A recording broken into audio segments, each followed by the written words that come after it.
because a lot of them are very angry at Republicans, to be honest with you. They're Why is angry that? I don't know. I mean, they're angry at Republicans, but they're not angry at me. Why? They're not angry at me.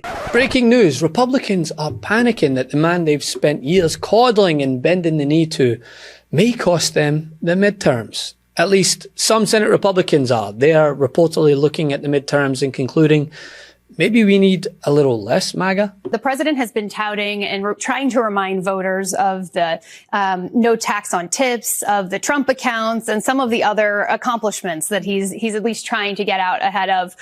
But is any of that going to cut through when you have people paying what they're paying at the pump, when you have the looming Iran war that could drive inflation even higher? Yeah. You know, what's interesting is my colleagues at the budget lab at Yale, we actually calculated the impact of for the average American family of the combination of the president's tax cuts, which did result in greater refunds of around $350 for the average family. But then when you add tariffs to that, that's an increase in about $1,100 in household prices. So it doesn't offset. It doesn't offset. And then you add the cost of the Iran war and that's doing to energy prices, which is another $400 for households. And so in aggregate, what the reality is what you're hearing from those commentators, which is that things are getting more expensive for them. And we're actually in a situation in this economy, which is called negative wage growth. The reality is inflation is outpacing wage gains that are happening for the average worker. Multiple GOP senators reportedly told The Hill that Trump keeps forcing vulnerable Republicans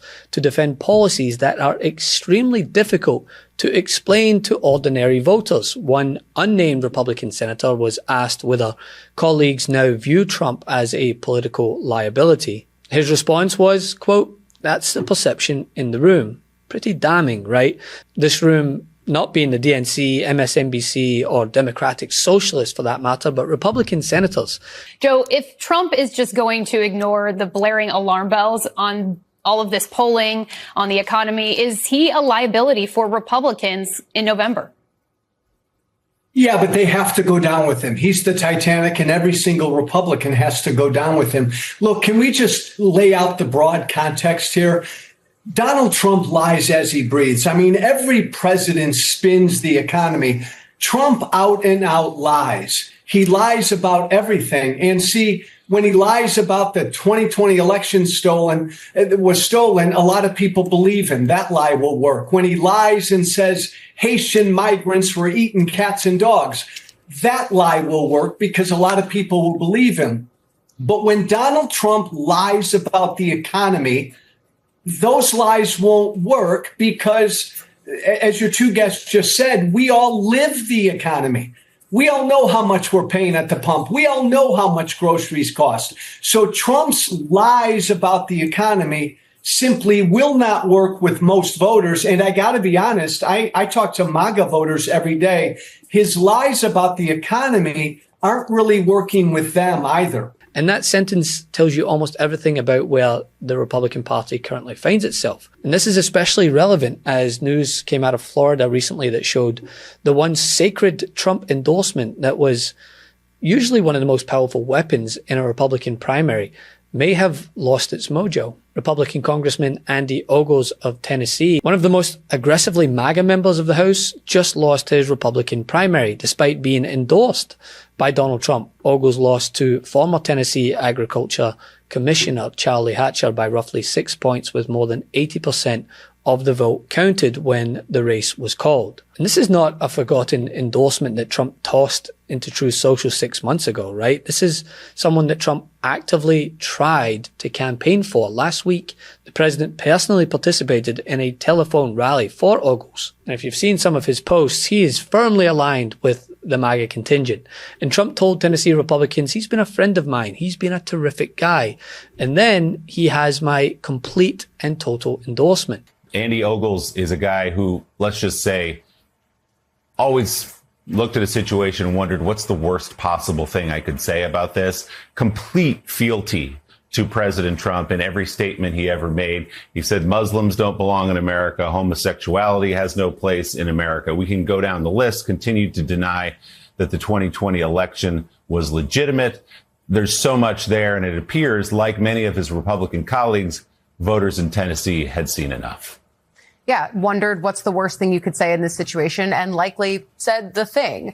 One of the most MAGA-aligned members in this House Republican conference was backed by the president, is the same person, in addition to all the controversial things that you just mentioned, is the person who tried to sponsor an amendment, or rather a resolution that would allow the president to run for a third term. I mean, it does not get more MAGA and more Freedom Caucus than Andy Ogles. And yet in this new district that was redrawn at the behest of Republicans, lost his primary. And I think it's notable when you consider, and at the end of primary season, we'll be able to take a more holistic look of this, of what the impact of being MAGA in the new maps looks like, but also being MAGA in a period of time where Trump is, and he won't want to hear this, and Republicans might not want to hear this either, he will be a lame duck. And so what does the party do as it tries to navigate that post-Trump period, even as he is still in the Oval Office? And it matters, right? Because Andy Ogles was exactly the type of Republican who once appeared almost perfectly designed to benefit from Trump's endorsement. Freedom Caucus member, hard right rhetoric, unapologetically MAGA, constant culture war politics with little to no substance. He was a loyalist. This wasn't Susan Collins attempting to win a Republican primary in rural Tennessee. And CBS reported that Ogles became the second Trump-backed congressional candidate to lose a Republican primary in the same week. 2 days earlier in Michigan, Trump endorsed Amir Hassan, lost a GOP House primary to Thomas Smith, by the way, a candidate who had actually suspended his campaign weeks earlier. So let's think about that for a moment. Trump endorsed someone, camped out behind that candidate politically, and then the Republican electorate in that area decided to say, well, we'll go for the guy who actually stopped campaigning. And the Hill's reports cited Republicans describing how they were worried about being forced to defend certain indefensible positions, like Trump's proposed $1.8 billion slush fund for people who claim they were unfairly targeted by previous Democratic administrations. Republican senators reportedly believed the proposal was almost impossible to explain to voters. We need to know, how do we defeat these guys? Tell us. Well, first of all, I don't know if it's insider information to say that the comparison to Nazis who did bold things doesn't fit with what's going on with the DSA. The DSA is not proposing to burn Jews, kill gays, gypsies, etc. So we are talking about a set of policies that are to the left of where I am, certainly. I learned that trick from you guys. Okay. I was waiting for that. We are definitely having an identity crisis, or a series of headaches, and in very important states. Wisconsin, Michigan, they're swing states. The DSA platform, or parts of it, not the abolish the police or the Senate or the presidency, et cetera, are popular with the Democratic base. They are not popular with a general election electorate. And we're going to have to deal with that. But the idea that we are the only ones who are having a headache at this moment is so ludicrous. The Democratic Party is so nuts. How do we have this series of polls from yesterday from Fox on the Senate? John Ossoff is up 13 points. You're a Georgia guy. What is wrong all with that makeup he's paying for? Don't diss that glow up. He looks great. North Carolina, Roy Cooper's up 8. Ohio, Sherrod Brown up 8. Oh, sorry, Roy Cooper's up 9. Iowa, Josh Turek up 4. In Texas, Tallarico up 3. And Greg Abbott, who will be on the ballot, is only up 1 in our most recent polls. Now, you might say, there's no way that Texas is ever going to go blue, et cetera. Maybe it would go a little bit purple, because the Republicans haven't been delivering, because cost of living is too high, because they don't have decent health care. And they did have health care. They needed those ACA subsidies that the Republicans voted against. So, yeah. We got to clean up our side of the street, but I don't know how any Republican is sitting there thinking that they're in good position when you're looking at these numbers right now. And those, by the way, are centrist, normie Democrats. Every single one that I named is not running on the DSA platform. They are running on fixing your cost of living, cleaning up the corruption, making sure that you have health care. And it comes as the president's approval coincides with his weakening firepower when it comes to endorsements. Reuters Ipsos reported that his approval is around 35%. Among registered voters, Democrats led Republicans on the congressional ballot 42% to 37%. And for the first time in about a decade of Reuters Ipsos polling, Democrats even edged Republicans on which party voters trusted more to handle the economy. But our country right now is doing better than it's ever done. You know, when I see polls on the economy, I should have I should have 150%, not 100%, because we have the greatest. This is the golden age of America. What's being built now in this country has never, ever been built. And we are literally in the golden age of America. And I think people are starting. I actually think people are starting. We'll see 89 days. If I don't run, will those people go out and vote? Because a lot of them are very angry at Republicans, to be honest with you. They're angry at I don't know. I mean, they're angry at Republicans, but they're not angry at me. An interesting thing. Why? They're not angry at me, but they are angry at Republicans. As soon as he said that, I thought of you. Yes. Okay. How true is it? Are they angry at Republicans, but not him? He's full of it. The president's full of it. I mean, that's just the bottom line. And 43% of them in an average of polls are choosing the Republicans for the House.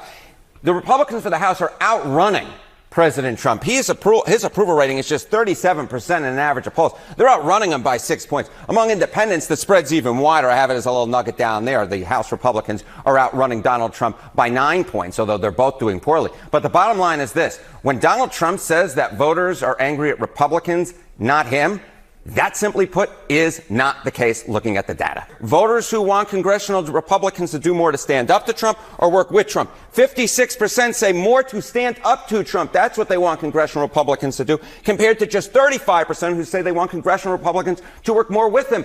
As I said at the top here, what we're dealing with is Republicans are getting dragged down by Donald Trump, not the other way around. And indeed, among independents, what we're seeing is 65% they want them to say they want congressional Republicans to do to stand up to Trump. Maybe they just went ahead and got a sneak peek of Trump's recent jobs report, a report that not even Fox News can help him spin. Let's get to Lauren with the numbers. Go ahead, Lauren. Minus 23,000. No rebound for the July jobs report. Negative 23,000. Unemployment rate drops in July to 4.1% from 4.2% in June, and the same for the expectation. The number of unemployed drops from 7.1 million to 6.9 million. Where are other jobs, Maria? Well, manufacturing, bright spot, better than expected, created 5,000 jobs in the month. But again, a disappointing jobs report.